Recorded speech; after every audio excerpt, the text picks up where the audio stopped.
Hello everyone, welcome back to the channel. I wanted to give you a quick update on the reassembly. I'm making pretty good progress here and I think I have just about everything I need to finalize it, but I wanted to take a second to go over installing these new valve covers and the Motion Raceworks breathers on top. And why I'm doing that, two reasons, and going to the Holley tall valve covers versus the standard LS1 standard height ones. Why I'm doing that and kind of what it looks like on the assembly piece of it.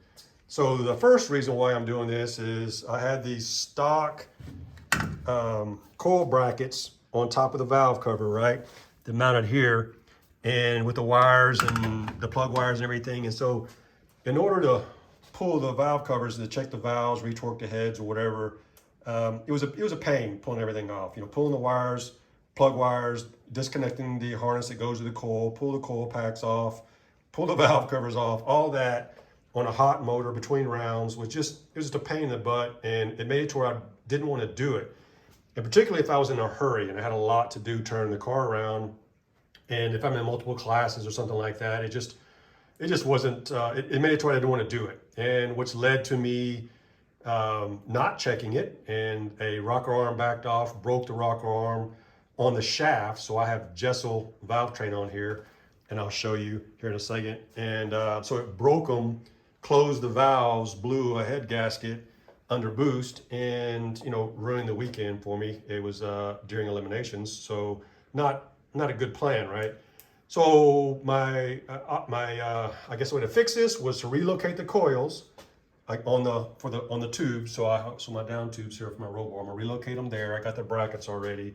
I got the coils already for the smart coils. I'll show you those in a follow-on video. But I'm gonna get all that put on here probably this weekend. And but that's the first thing. The second thing is I had on this side, all I had was that filter on the top, right, on one side. And then I had a -12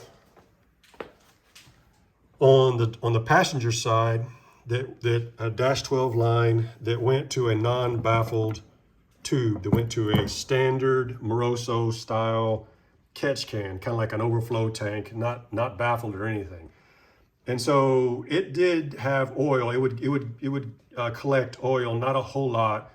But I wanted to upgrade that to a better baffled system. So these valve covers are baffled. And then this kit that Moroso sells for the breathers is baffled as well. So this is the piece you put on, which is really nice. I mean, it's machined well. You can tell it's CNC'd inside. Has a -12 thread to it, AN thread. And then it goes to their catch can, which is 2 -10s, which is also baffled and has multiple mounting locations. Real nice kit. And this is what comes in. You got a template here that you'll put wherever you want. Let me back it up here. Wherever you want to mount on your valve cover. I wanted to go towards the back side, right? And then have it face to where it went towards the firewall. So you just find out how you want it. I just drilled a bunch of holes and then dremeled it out. And then you trim the existing baffle on the inside, because it comes with a baffle, right? It comes with this piece, which mounts to that screw right there. So it has a baffle inside. And then this baffle will go sandwiches the valve cover between this side and then where this will mount, right? So then when it's all said and done, it's gonna sit like that right there, which is pretty clean, right? I mean, I think it's a pretty nice setup. It has an O-ring on it, seals up really good. So so that way both sides are vented. Going from one single 12 to 2 10s is not gonna be a problem. I had no problem with the 12 by itself. The 2 10s should be able to breathe more, but it keeps the the oil droplets from going into the catch can. And it should just be pressure having it baffled, because this is not baffled. So I'm not changing to a tall from the standard height because of clearance. I don't need that. With these Jesels, so I can pull one off. I'll pull this valve cover off. So this is the Jesel rockers. They don't stick up that much. And you do need to clearance the stock valve covers a little bit, but not that much, right? So it's not, I'll show you how much I did it. It's not that much. Here's, if you don't want to change valve covers for whatever reason, and just relocate your coils if you're doing what I'm doing, you can keep these and not pay the $300 or whatever they are for valve covers, but just machine this portion here down, only on the passenger side. The driver's side valve cover doesn't have the same support bridges going across.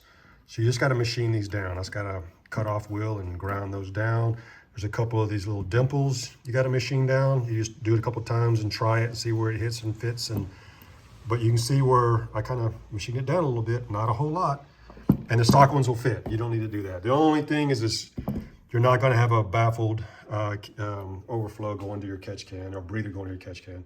So I really like the kit, man. They did a really good job making these. I mean, really nice job. It's very, very clean. You can get them in black anodized or brush, but obviously went with the brush. I think it's a good contrast between the two. And then you can see the field cap there. I think it's pretty good with the intake, you know, contrasting for looks wise, but everything else will be pretty good. So I have the coils already, smart coils. I think these factory LS1 coils, I started kind of cutting out in the upper RPM range, and I'm pretty convinced that's the reason. I was adjusting spark plug gap and everything I could do because I think I was blowing the spark out, but I think my coils were just not getting there. So I had to get the wiring harness and everything, because you have to wire those smart coils a little bit different than just plug and play. And I still have to order an extension, a harness that goes from the new connector to the plugs, the new harness to the existing harness. You know, here's where I have them plugged into before. So I got to get an extension from here that will allow me to go around the firewall and mount them to my tube here. So, and I have new spark plug wires I got to cut and put on. So I got all that stuff in. I just need to get the extension, and by the time that gets in, I'll have everything else done. I'm going to mount the catch can over here on the firewall. Have to move some fuel lines around, but not too much. I'm kind of running out of firewall space. I didn't want to put it over here, so I put it all on this side over here. So it'll all be pretty clean and out of the way when all said and done. But anyway, yeah, thanks for watching, man. I just want to give you a quick update, and I'll do another video once I get everything installed to kind of show you what it looks like leading up into the coils putting on. So yeah, check out my videos. You want to see more. Thanks, guys.